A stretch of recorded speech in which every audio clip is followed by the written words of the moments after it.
So this is a continuation where we're looking to develop a doctrine of revelation and a theory of religion together so that we can understand why Scripture contains both.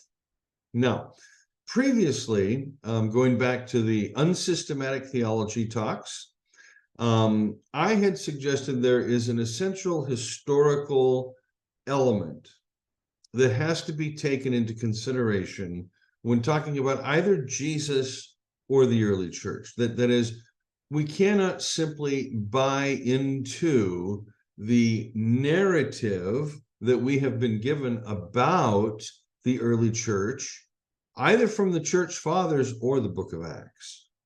That is, we have to approach church history far more critically than we have done in the past. And one of the ways to do this is to recognize that in the New Testament already, there is a great debate. Now, Steve Crosby and I have talked on and off about the importance of viewing Scripture not as a collection of documents that is all revealed truth that we somehow are left to try and figure out and piecemeal together. We've rather talked about Scripture as a great debate. There's a big debate going on. I want to suggest to you that that debate contains several parts. The first part of the debate is the Jewish scriptures and they're teasing out for the first time ever the voice of the victim. Remember, the Jews are coming out of pagan cultures. Pagan cultures in their founding stories, in their founding mythologies, victims are hidden. The scapegoat gets erased, and as Girard points out, all that's left are these traces, but those traces are consistent and point always back to this victim's voice being shut down entirely. Now, I've pointed out to you one of the purest instances of this kind of myth in the Jewish scriptures is the story of Achan in Joshua chapter 7, where Achan, like all good victims, blames himself for the crisis that's encompassed the community. That's the voice of the victim of mythology. The Jewish scriptures will open up for the first time in the history of literature the fact that the victim is often wrongfully being persecuted by the community. This is the value of the Genesis mythology 1 through 11. There is really no more valuable portion of scripture other than Genesis 1 through 11 for really helping to shed light on the darkness of mythology, the hidden scapegoats, the hidden victims, the blood that is required for both religion and culture. And yet Judaism's texts begin to break out of this, and there is a light in this darkness, but it is not a complete light. It is not a total light, because the victim who is now in the text allowed to have a voice, your brother's blood cries out from the ground, or Job, or many of the psalmists who lament before God about their situation. This voice, this voice of suffering servants, as it were, is this voice in travail, innocent, but still tapping into the mechanism of violence, which is at the heart of all religion. And so we have two voices going on in the Jewish scriptures. We have the contextual voice, which is the background, which is mythology. And as we've seen that very clear instance in Joshua 7. And then we have most of the rest of the biblical canon is oriented toward the voice of the victim in travail. This victim in travail, however, is not the last word. The last voice, the voice that is the voice of God, is the voice of the forgiving victim, the one who stops all violence, all reciprocity, all retribution, all transactional theory, and anything that goes with it. Forgiveness wipes the slate clean with no conditions. It simply wipes the slate clean. And this is what stops violence. This is the entire point of the biblical narrative. We as human beings have learned to become social creatures through the use of a carefully managed violent mechanism that we deploy from time to time, or gets deployed from time to time. There's bloodshed, there are scapegoats, there's someone to blame for all the problems, and then we move into a new world order and we just continue marching on as a species, but all the time stuck and unable to free ourselves from the violence, the retribution, the transactional thinking that dominates our culture. Okay, that's the background. The scripture has this debate in it. It's moving from the voice of myth to the voice of Abel to the voice of Joseph, the forgiving victim. The entire gospel's right there in the book of Genesis. You wouldn't need another book to see the complete revelatory process in the book of Genesis, from the opening chapter, which is eschatology, not protology. The first creation story is about the end, not the beginning. The second creation story is about the beginning and where things went wrong. But you move on through to Genesis 50, and you've got the story of Joseph forgiving his brothers and bringing them into his home and taking care of his family system and forgiving them. You meant it for evil, but God meant it for good, is another way of saying, Father, forgive them. They don't know what they're doing. So here's what I want to observe. In the New Testament itself, there's already a massive, massive debate. We know this because Paul in his letters talks about these interlocutors that are coming into his churches. They are bringing a form of Judaism into his Christian churches. Essentially, the form of Judaism that's getting brought in has three major pillars and three major behaviors. The three major pillars are what make one a Jew. The three behaviors are how one, in a sense, maintains one's Jewishness. So we're going to talk about these. The three pillars for Judaism are Torah, temple, and land. These are the three holy things: the holy book, the holy temple, the holy land.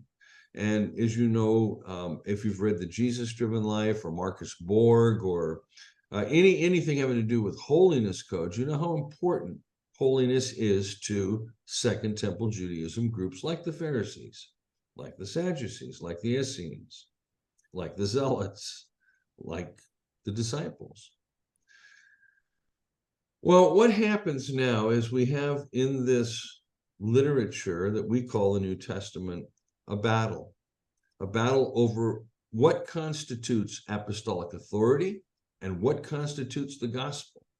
And it becomes clear that for the Apostle Paul, his understanding of the gospel, the way he's perceiving things, is truer than the way the Jerusalem church is perceiving the gospel in relation to the Gentiles. Now, Paul never argues with the Jewish Christians about Torah for Jewish Christians. They're Jews. Of course, they're going to continue to adhere to Torah. Of course, they're going to be involved in the debates in the rabbinic schools between Shammai and Hillel and others. Of course. Paul has no problem with that. Torah is for the Jews, but it is not for the Gentiles. And this is very important. Not only is Torah not for the Gentiles, but neither is the temple. I suspect one of the reasons behind the collection that Paul takes up in his churches is to fulfill a prophecy in Isaiah about bringing the Gentiles into the temple. And how's he going to do this? He's going to collect their funds and bring it into the temple of the Jerusalem Christian community. Now, it appears, or it would appear, that that offering was either not received or it was not received well. There is still issues for Paul between himself and his understanding of the relation of the law to the Gentiles and the Jerusalem community. Third, the land. Again, the Gentiles do not live in Palestine. They're not going to go take pilgrimages to the temple. It's not their world. And it doesn't need to be their world. And Paul understands this. He understands that the communities that he's forming are not going to have little shelves and boxes with Torah scrolls and prophet scrolls. If you'll notice, for example, the two communities where there clearly are no Jews in the community, the Thessalonians, and then later Philippians, these are solid Gentile communities. There's no use of the Jewish scriptures. Paul only uses or cites the Jewish scriptures in communities that are mixed Jews and Gentiles or have some sort of Jewish element. Otherwise, he doesn't use them. Think about this for just a moment. The Thessalonians and the Philippians, complete Gentile churches. Paul has a message for them that they are living, and he's writing letters that are not canon. So there's something else going on here with the way these Gentile and communities are being structured without Torah.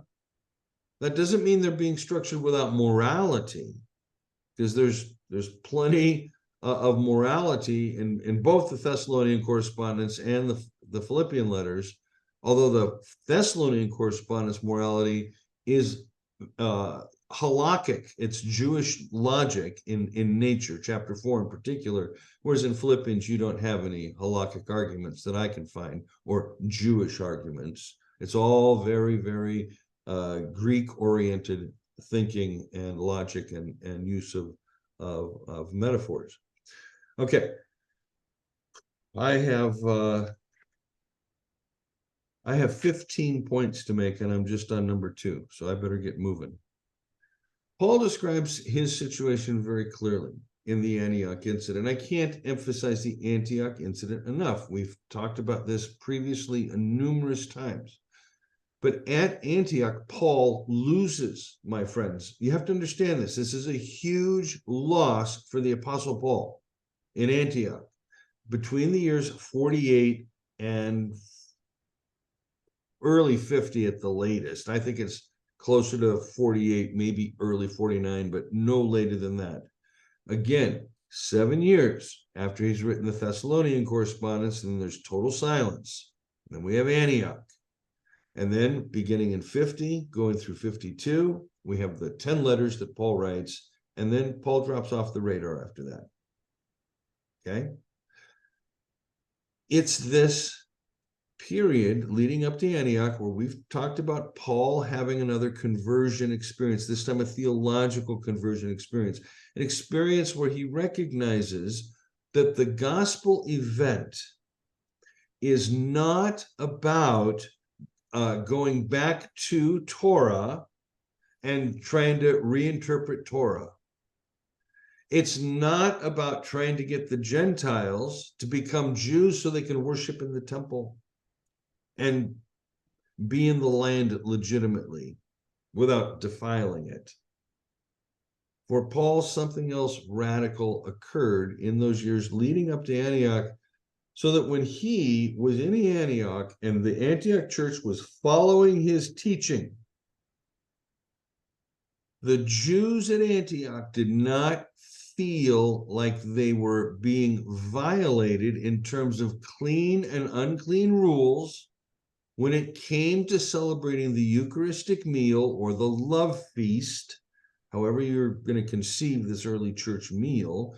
You were still dealing with that Eucharistic component of the bread and the wine, one body in Paul's mind. Okay, you're still dealing with this. And it's at this juncture that men from James, Jesus' brother, men from James come and essentially shut that down. They close it down. And it's so bad for Paul that he's left standing alone on the other side of the line. Oh, Barnabas was there with him for a little bit, and then he took off, and John Mark took off, and this one took off. And at the end, it's everybody against Paul. That's the great debate right there at Antioch. Do Christians need to become Jews in order to become Christians?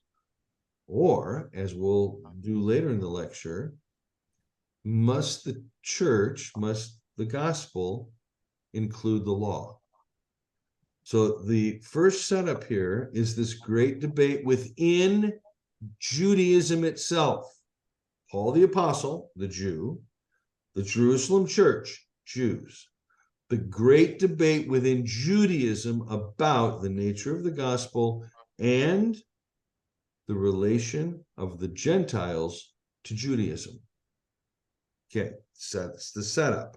Now, we know from Paul's letters, he's very, very clear that the law, Torah, is not the solution. His argument with Torah is not that Torah is bad. It's that we interpreters don't know how to interpret it without a veil on our face. That veil for the Apostle Paul is zeal. When we go to Torah and we believe God said it, I believe it, that settles it. And it says, and God told so-and-so to go kill so-and-so for doing such and such a thing. We actually believe that A, God said to go do that, and B, that that was a righteous thing to do, and further C, that we can do it too, and we're just as righteous. Paul saw that as the problem. The problem was zeal. The problem was coming to Torah and interpreting it in such a way that a book that was meant to bring life instead brought death. It's not the book itself that brings death. It's the interpreters that bring the deathly interpretation. So Paul's not against Torah. Paul's not against Judaism. Paul is very, very clearly against a very specific way of reading Torah that ends in death, because he read Torah that way and it ended in the death of Stephen. This was very much a part of his existential reality. Now, Jesus, it's a little more complicated because we have to recognize that each of the four Gospels has their own particular agenda with regard to the relationship of Jews and Gentiles. The Gospels are being written between 70 and, say, 90, 95, whatever, in that generation after the destruction of Jerusalem and the temple in 70 CE. In that following generation, as and after Jewish Christianity has fled to the east, so they're no longer a presence in Jerusalem. There's no authority there anymore. There's no apostolic group anymore. They have been scattered to the winds in that sense. Some of them will end up in Galilee. Jesus' family will continue to exist all the way into the late second, early third centuries. And in fact, at one point, a member down the line in Jesus' family was hauled before a court to explain, the caliphate. He was the head of the Jesus movement because Jesus was his great granduncle or something. But Jewish Christianity is gone. Now the Gentile churches out in the diaspora will also begin to experience conflicts with Judaism, and Jews will begin to experience conflict with Jewish Christians in synagogues around the empire. Okay?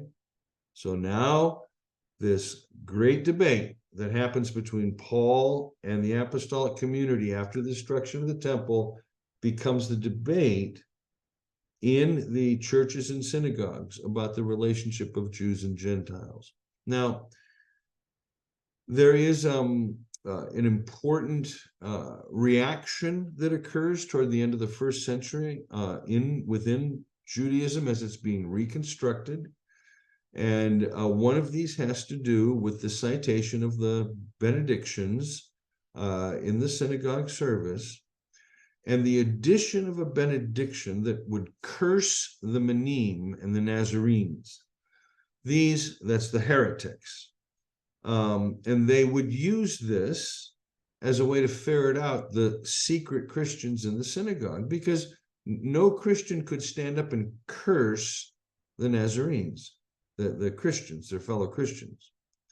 And Rabbi Samuel the Small said, if anyone stumbles over that, then that shows they're a Christian. This is already at the end of the first century that this kind of antagonism is being expressed in the synagogue, but it's being expressed in the churches also in an anti-Semitic fashion, as Jews, depending on the locality, are being expelled from a region. Well, there go the Jewish Christians in that community, and that's how Rome, after the expulsion of the Jews, ends up really previously Gentile Jew churches together, now just Gentile churches.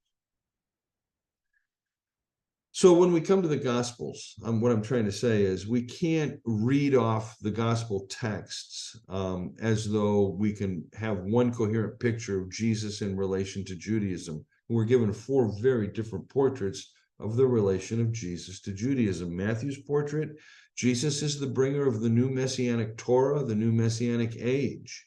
He's seen as the prophet that's greater than Moses in that sense, that's bringing the new Torah, the new temple, then will renew the land, this kind of thing.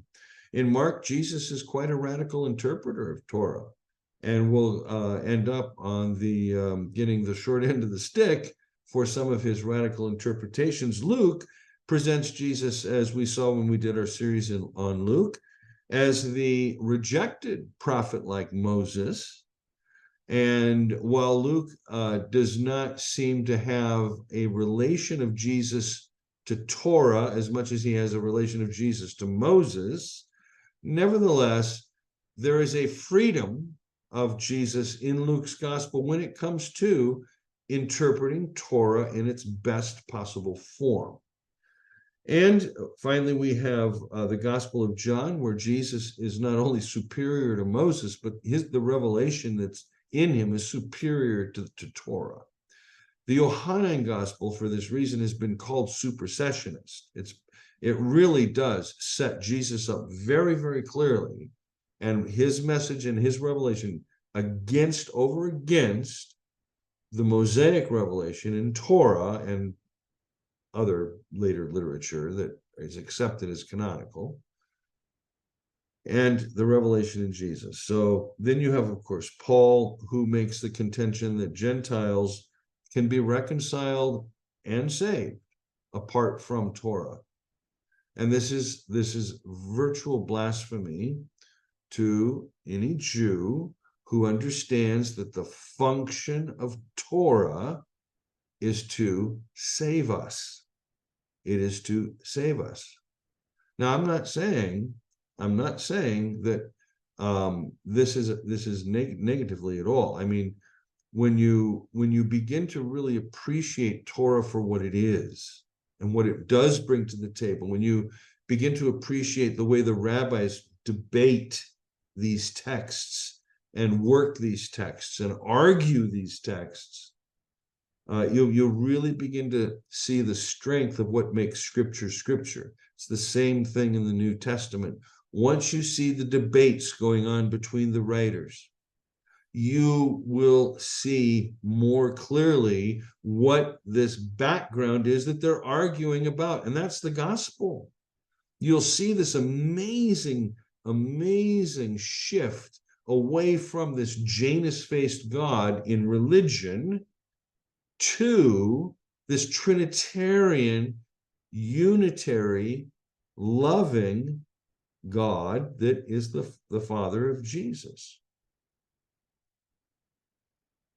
So if in the early church we have this debate, the problem is what happens when the Jews are no longer part of the picture? What happens when Jewish Christianity and Gentile Christianity go their own ways in the late first century and the early second century?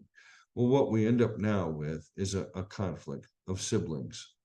Both Christianity and Judaism in the second century are battling over who has the true rights to be the heirs of this salvation history that has been wrought by God from essentially Abraham, or if you're going to follow somebody like Paul, even Adam forward. What is the relationship between Christianity to Judaism? And there are going to be many answers given, and all of them are going to be supersessionist in nature. That is, the Christian revelation trumps the Jewish religion. That would be true, except Christianity in the second century is not revelatory. It's already a religion. It has become a religion already by the end of the first century. Everywhere that Jewish Christianity was able to sow its seed into the early church, you will always have the development of religion, because Jewish Christianity sows Torah into soil, Gentile soil, that was never meant for Torah. And this conflict in the second century then is not between the revelation of the gospel and the Jewish religion. It's really about the new emerging Christian religion and the Jewish religion, and who's got the better religion? Who has the right to the Septuagint? Who has the right to apostolic succession?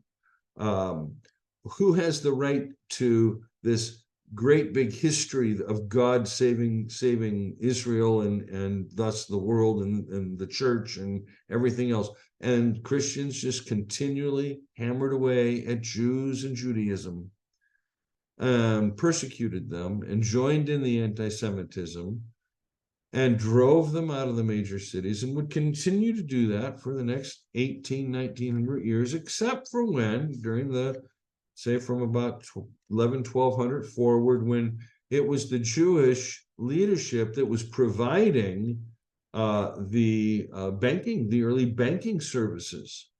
They were in a sense, the early bankers. So they're helping fund civilization, as it were, communities that can develop.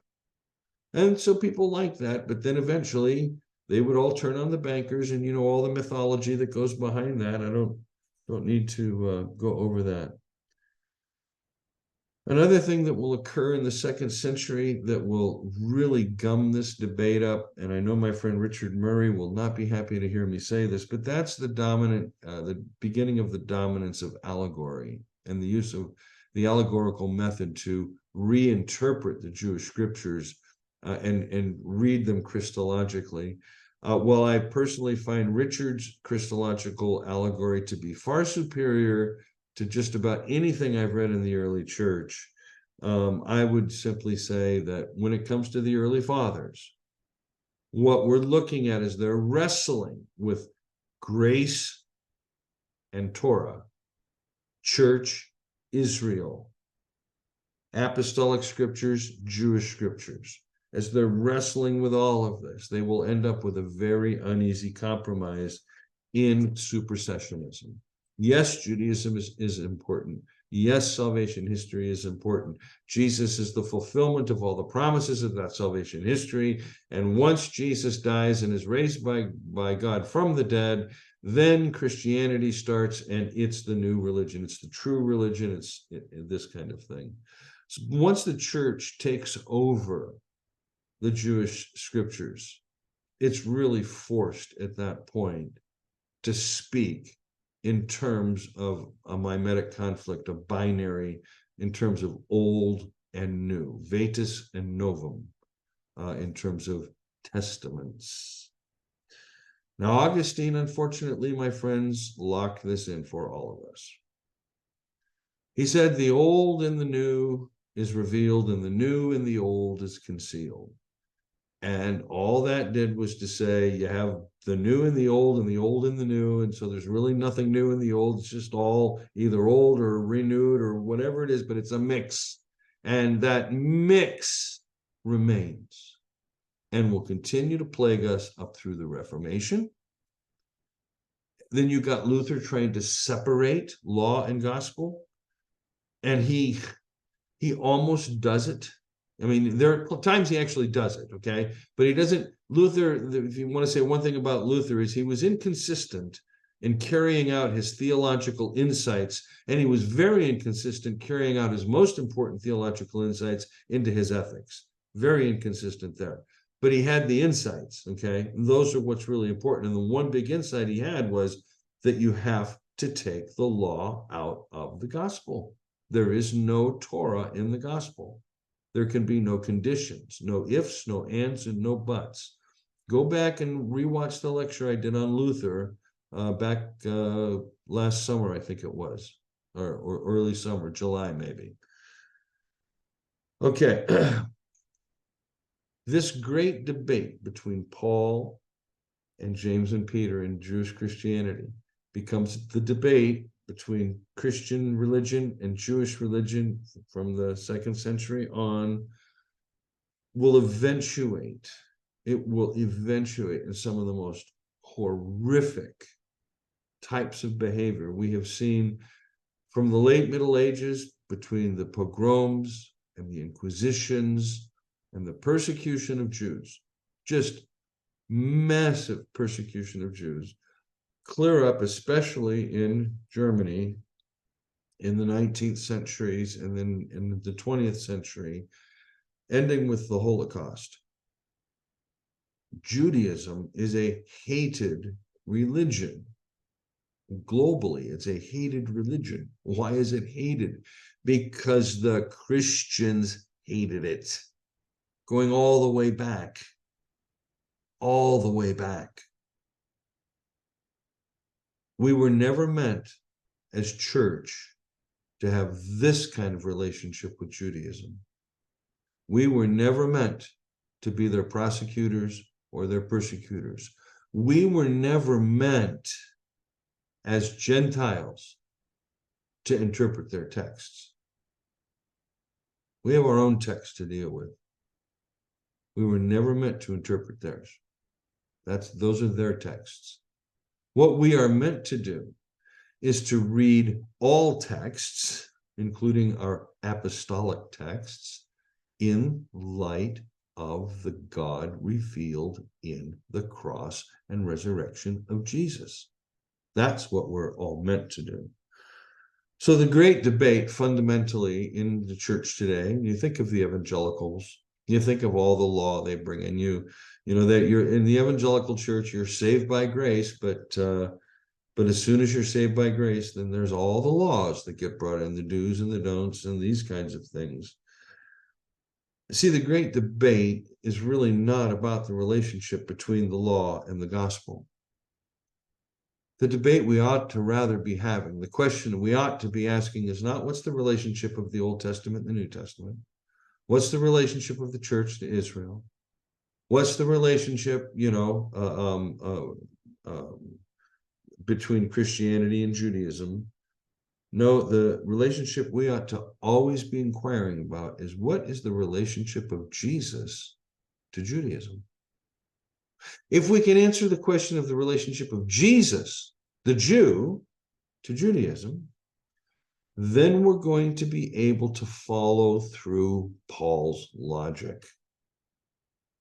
But until we are willing to parse out Jesus' relationship to his own faith tradition, we will be unable to understand our relationship as bringers of revelation, light bearers, Lucifers, as it were, to the Christian religion.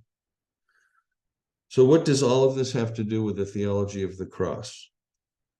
First, it raises the question, what kind of figure is Jesus?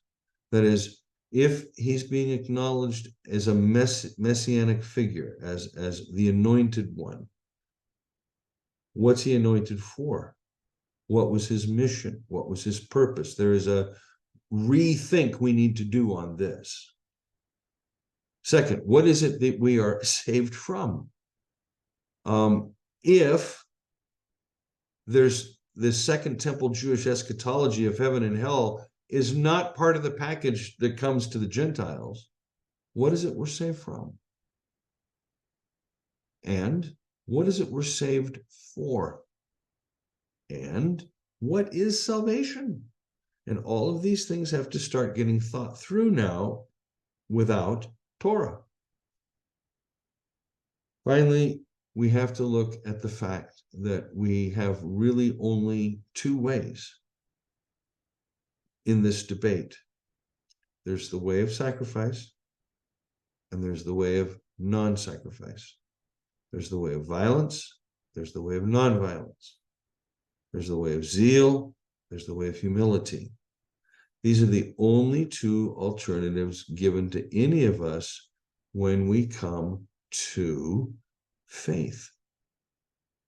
We're either going to come to it through this religious lens, with all of its two-faced godness, with all of its justification of all manner of sickness and disease, and violence and hatred and everything else, or we're going to come to it with humility, recognizing that this default position that we've been in forever is what we're looking to get out of, what we're looking to be saved from.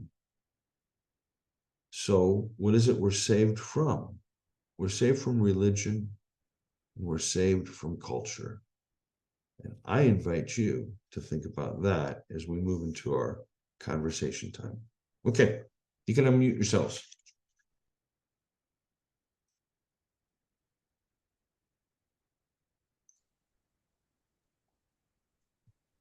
Michael, can you explain supersessionist?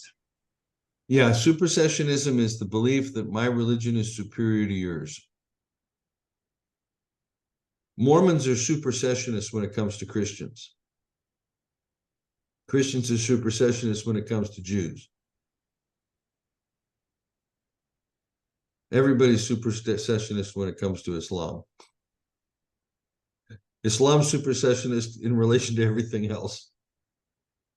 If your religion is superior, you're a supersessionist. It's also the idea that the promises that have been made to one group have been inherited by another. Mm-hmm. So supersessionism would be that all the promises to the Jews in the Old Testament are now the church.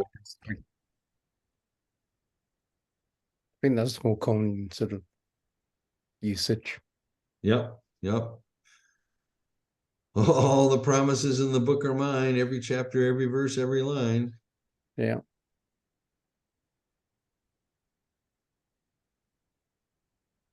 And there's some passages that would lead you down that path. Think of Paul when he's talking about the vine and the vine that's grafted onto it, Mm-hmm. and feeding off the life of the original vine. Mm-hmm. So there's things to work through there. There are things to work through. This is not easy.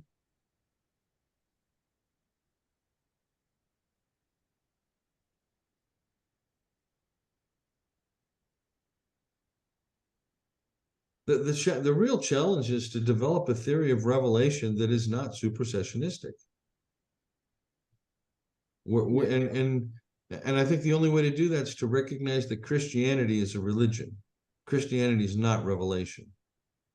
Revelation is revelation. Gospel is revelation, but the gospel and Christianity are not coterminous.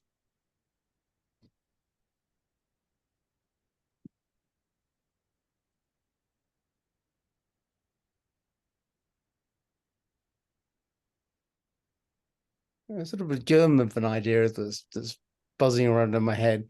Okay. If in churches like Philippi, where there's no Jewish element, Paul, when he's writing to them, doesn't refer to the Jewish scriptures, but finds other ways of making his points. Mm-hmm. Is it possible to have a version of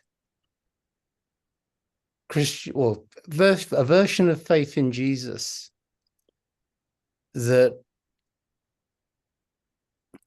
doesn't dismiss the Hebrew Bible, but sees that as one path, but not the only path? Yeah, I Mike, as I'm kind of processing that question, for me, I don't have a problem with seeing the Jewish history and tradition as the necessary narrative that would be important to learn, if for nothing else than just at least to understand the New Testament documents. But then does that narrative, does it carry on into the church, or does it end at the cross? That's the question for me. You know what I mean? I don't know. It's a good ponderment. You always ask these very, very hard, challenging questions, my friend. It's probably why I confuse people all the time. No, it's all good.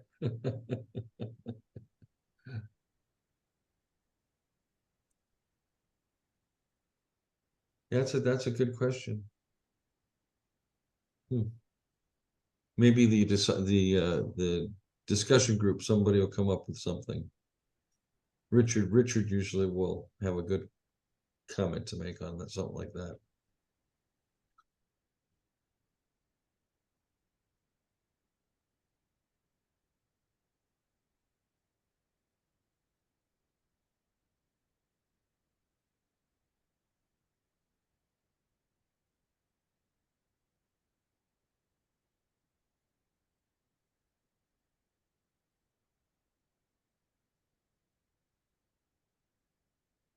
Yeah, okay.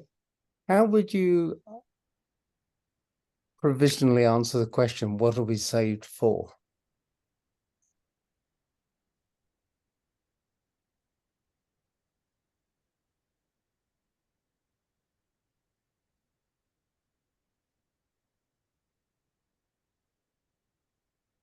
I would say we are saved for life. That is, that whatever it is that we do in relation to each other is life-giving. That's what we're saved for. We become life givers.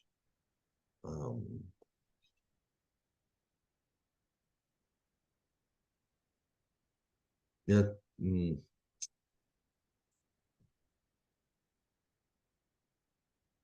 Yeah, I see a very ethical and sociological component to this salvation process. So yeah, we bring light into darkness, we bring hope into despair, we bring healing into disease, we bring love into hate, we bring forgiveness where there's retribution. That's what we're saved for. We're saved to become essentially a group of agents of the reign of God, ambassadors of this reign and this rule, and we bring that. I think that's what I would say. Steve, help a brother out. I'd be right with you on that. You use two key words, in my opinion: sociality and relationality. And again, betraying some of my Eastern leanings. But that is also the way the Eastern Church would look at it. Otherwise, a creation of a new species through which the life of the first authentic human is presented in the universe.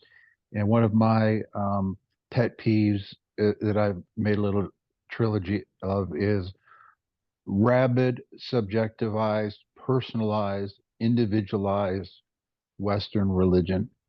It's Yeah. just it's just a lie. It's Mhm. not salvation. It's not my heart getting or my soul getting saved. I won't get into Platonism and all that, but so for me, it's a more beautiful, more fully orbed, more. I love what you said. The relationality and sociality of the gospel is sadly missing in the typical Western evangelical presence. It's just a presentation. It's just about getting your soul saved to go to heaven. It so cheapens Yeah. the gospel, in my opinion. And can I ask you a tag-on question on this, Michael? Sure. Uh, I'd really like to know your opinion on one question that's very germane to what you said today, and one that's a bit peripheral. But it would seem to me that Paul's hope slash dream slash vision, whatever you want to say it, for the one new man really never came about. That he died in a somewhat of a disillusioned, unfulfilled state in that regard. You know, the hope for the one new man, this one, you know, one big happy family where Jew and Gentile are getting along. I'm not so sure that ever really happened. Do you have a comment on that? I don't know that I could say how he was feeling, at the end of his life, because I mean, there's no evidence for it. I think that I think that there must have been one or two congregations that had their shit together, and I think the rest of them were either constipated or diuretic. And I don't know. I mean, really, here's this, uh, great apostle, and whether he's disappointed or not, I can't say. I don't view the pastorals as Pauline. I see them as pseudepigraphal documents. Mhm. Um, But disappointed was probably a bad choice of words, but um, I don't know. Yeah, th- it could have been. there's clearly it's an element of his message. You know, the wall of partition is down, and Yeah, with the one new human species where these differentiations don't exist anymore. And it does make you wonder, anyway. Or for me, it's a pondering question. yeah, yeah. No, it's good. I don't know. It's still for me. It doesn't trouble me because the objective is still so wonderfully noble and transformative. It's still worth pursuing. So Mhm. it's something worth giving your life to, Yeah, even if you experience nothing but frustration. yeah. To me, it doesn't matter.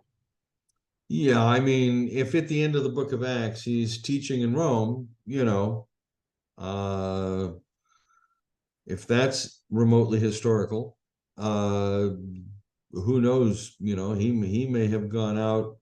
I mean, remember, he's already rethought history. He's had to rethink, first of all, Jewish linear salvation history, but he's had to rethink the Greek eternal return concept as well. Mhm. So he's already rethought history. He's already thought through the kind of the apocalyptic character of the Christ event. He's thought through the cosmic implications of it. So it's hard for me to think that he was disappointed when he could do this kind of extraordinary abstract thinking. But It'd be could like it? you and me being disappointed. I don't think we'll be disappointed, Steve, because we know we're just sowers of seed, man. You know Mm. what I mean? Yeah, I was wondering if it could be a both and, because Could be. it's realization in the middle of conflict. Because conflict follows him to the grave. But excuse me. But at the same time, some measure, isn't that the way the kingdom always is? It's a mix. There's good stuff and there's not so good stuff. Right. Yeah, it's always a mix. Yeah, the wheat and the darnel, the tares. And not to take somebody else's time, we're glad to have somebody else go. But I do have a peripheral question if nobody else has anything else to say. Joe?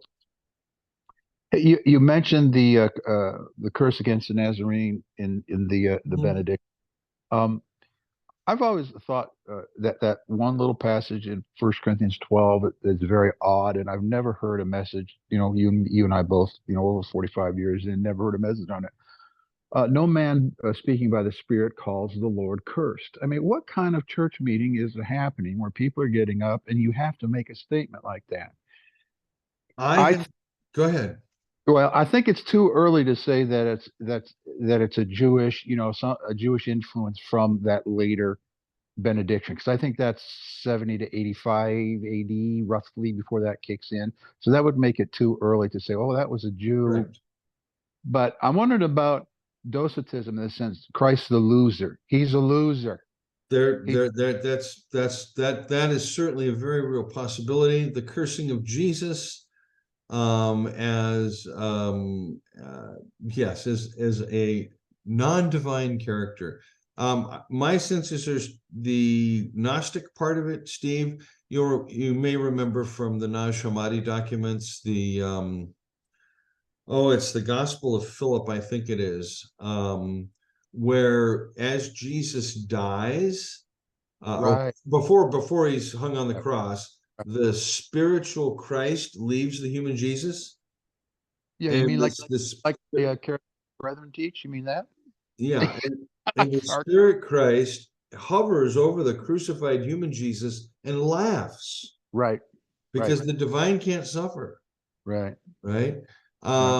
There's that sense, that perhaps that Gnostic docetic sense, and I think it was Walter Schmittels back in the 50s and 60s that made a case that there was Gnosticism run amok in Corinth already.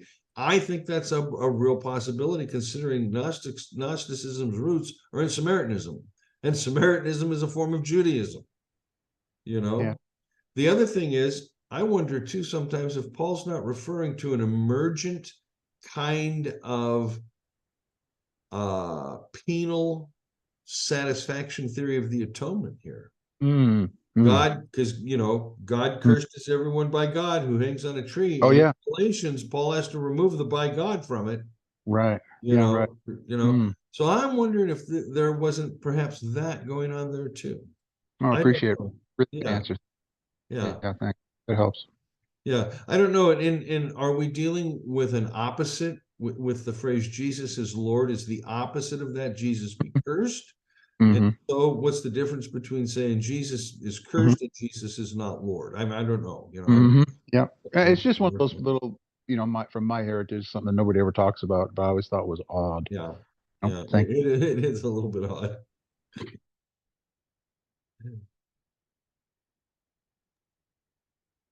I suppose the key question is just how radical Paul's theological conversion was. The second one, The second one, yeah. I have to think it's really radical.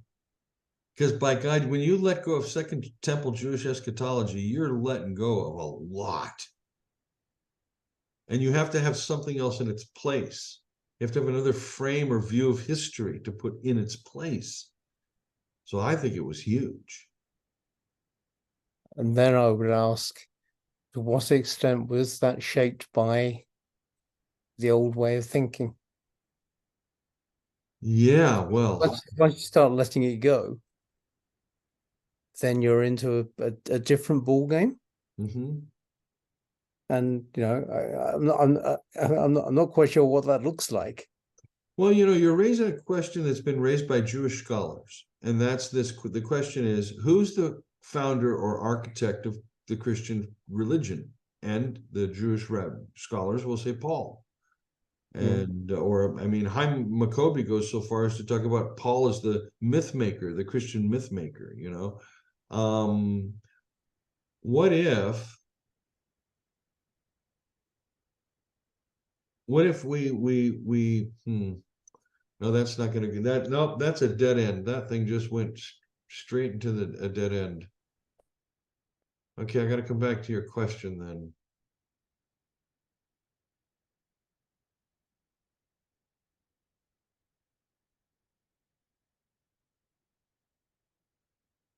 Come again with your question, Mike.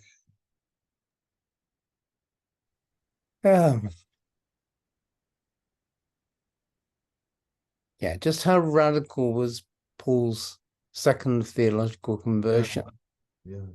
Okay. And I think tied in with that is how much of that was shaped by Greek thinking. You know,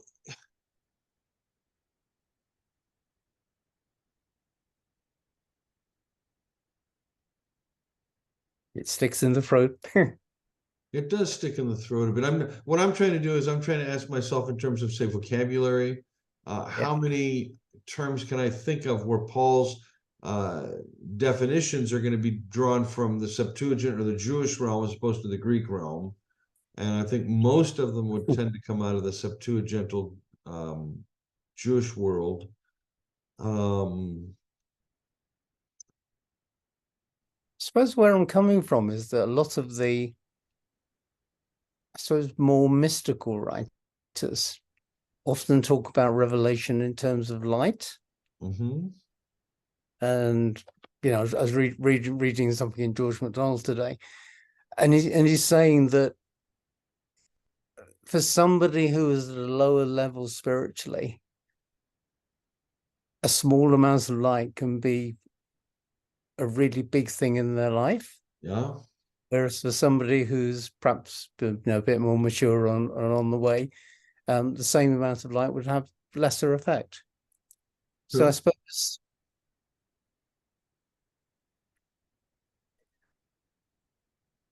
more and more I'm seeing the idea of light almost as I'm trying to think of the right word, but a different way of talking about the Holy Spirit, for example. And it's a light, and it's a light that reveals in the darkness of this world. Because you know, I know we've had lots of conversations about Platonism, but one of the things that I think it's important to understand with Simone Weil is that she rejects all those future consolations that I think would fall into the category of Gnosticism. Mm-hmm. So her focus is what is revealed in this world. Mm-hmm.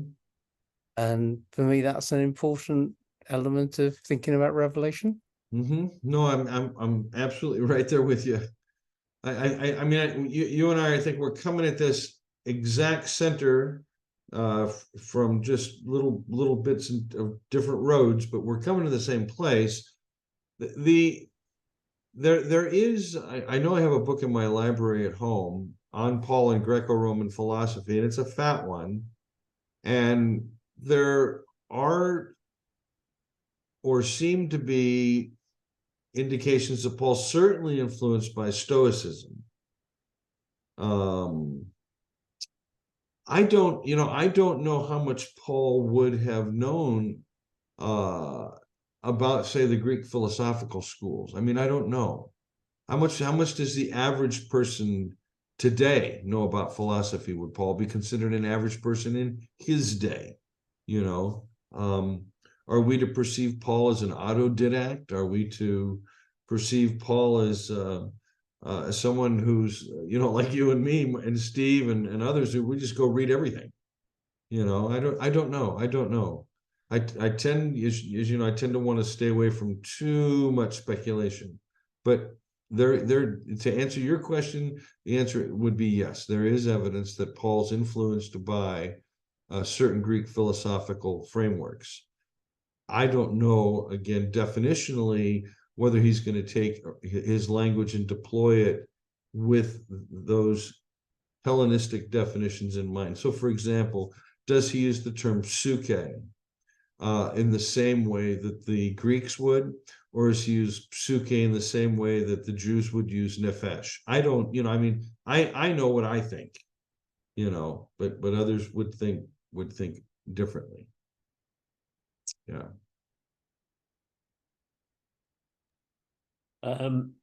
Michael, I have a bit of a question. It's about something that cropped up with a home meeting I went to. As you know, I go to an occasional fortnightly meeting in another town here. And I got to hear that there has been some dispute amongst some believers about the difference between using the word Jesus himself or Christ. What do you think is the root of that problem there? The root of the problem is stupidity.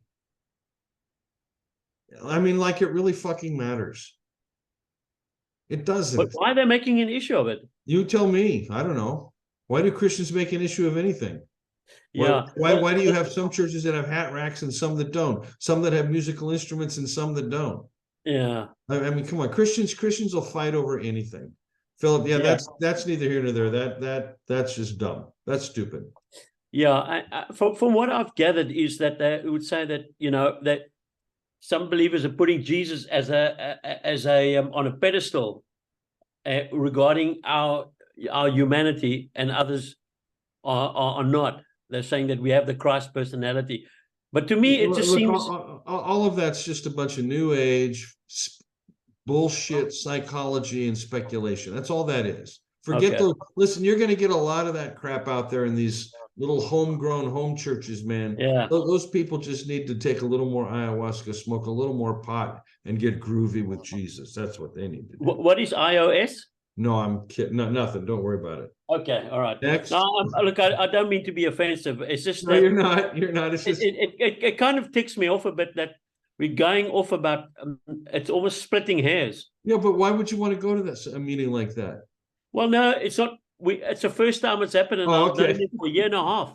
Okay. Well, good luck. Well, I mean, some people have been, unfriended on Facebook because of it. I'm thinking that's what I heard, and I'm thinking how ridiculous. Well, there you go. It is ridiculous. Yeah. Okay. Yeah. Well, I'm sorry that I actually. No, it's no worries. I just look at Christians are. Yeah, I don't know if being stupid is a requirement for being a Christian, but I think it kind of is. Yeah. I didn't say. Well, I don't even use the word Christian anymore. I know.